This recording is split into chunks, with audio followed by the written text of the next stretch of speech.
has your experience and background prepared you to be effective in your advocacy for diversity in IT? Yeah, I think being a black guy, it's a little easier. But jokes aside, I think the benefit of kind of my background is I had a chance to spend time in investment banking, had a chance to spend some time in politics, community organizing, also as a professor. So it really gave me a wealth of resources that we can really bring into this. Because it's one thing to say, let's build technology products and services. It's another thing to really do the community engagement and evangelizing that's needed. Because once again, when you look at students, you tell them to do technology, they have to truly believe it. And they have to truly believe that you're doing it for the right reason. And I think by being able to bring in all the external parties to the table and have a way of really showing, why it's important, and especially in our communities, because it's important to get the young folks really excited about it, but you still have some teenagers who you can really stimulate to get them excited. And I think just being a part of the tech community for a long time here in Chicago, I've seen some folks that had no tech background and they graduated from college and they're doing some great things in technology here in Chicago and some of the leaders as well. So I don't feel as if it's ever too late to get started, and I think that really bringing all the different parties together to create that ecosystem is important, because ultimately our communities have a lot of power, have a lot of innovation, and we just have to find a way to build with us as opposed to build for us. Absolutely, and if I could add, I would share that every example of leadership we have, and yours, is not only inspirational to our students, but also to our older stakeholders, teachers and principals, also gain insight from everything that you say and do in your participation. So once again, I'm going to add my thanks. Okay. All right, great. Thank you. Okay, so we want to kind of turn the conversation now to more around what kinds of solutions have been built. We've had 3 years at this, done some great work. We've got juniors in our program, which is really, really exciting. And they're actually college students, which we'll talk about later, which is even better, juniors in college. So just kind of want to touch on the importance of, Emil talked about a lot of things around advocacy and the importance of the sorts of things that we're doing at the early college STEM school. So I kind of want to put it out to several of you and ask you, what types of solutions have you found to some of the challenges that starting out with new schools like these have presented? And so who wants to start? I'm going to leave that up to whoever wants to.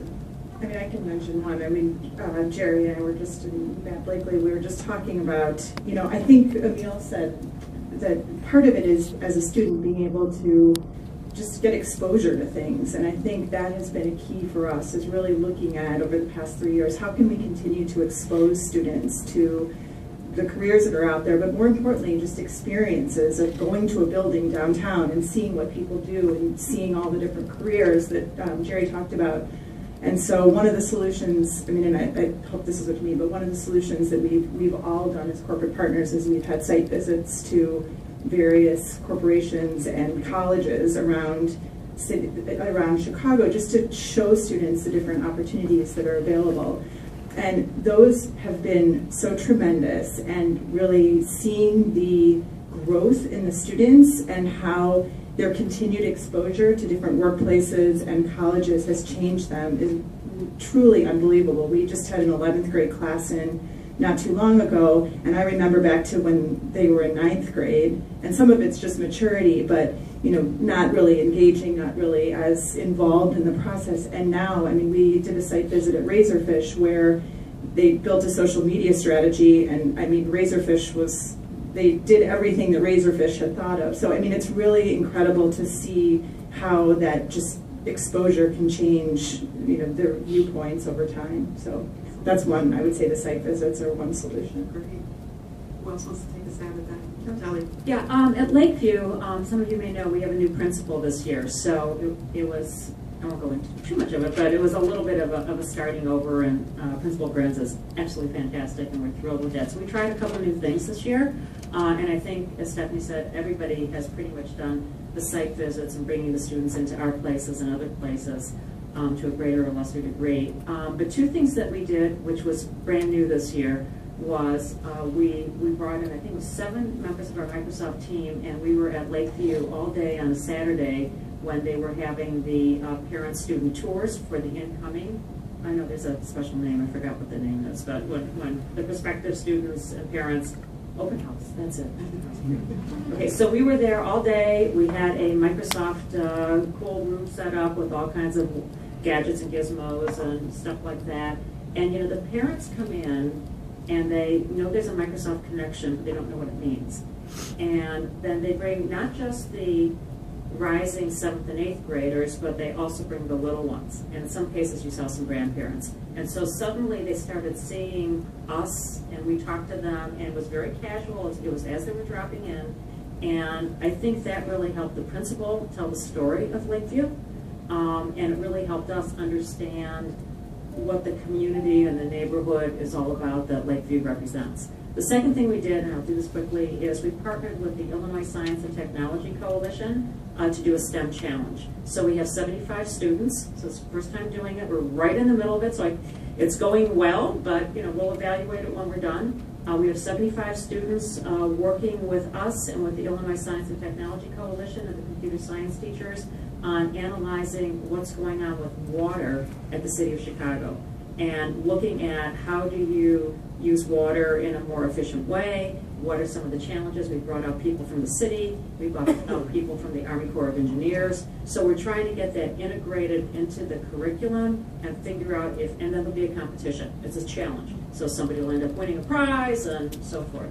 So we're trying to do a couple different things and see how that all rolls and add it to the more traditional curriculum. Awesome, very creative. Thank you. I'll just add something real quick, and I think this is important because a lot of stereotypes is this is for the nerds, right? So students are like, oh, it's a bunch of nerds. And I think just the exposure of all these companies, especially when we go visit their school, they see, oh, this person drives a BMW or a Tesla, or, you know, I mean, they're pretty nice cars, right? And okay, maybe we're nerds when we get out of them, but the reality of it is, this is regular people, right? These are, it's not the stereotype that they see on TV, right? What's that kid show with those nerds that are doing some, you know? You're referencing Screech? No. Who cares? I can't remember the TV show. But right, it's not a bunch of nerds. And I think high school kids, students, have to see that. And they've got to see that in these people. And the Big Bang Theory.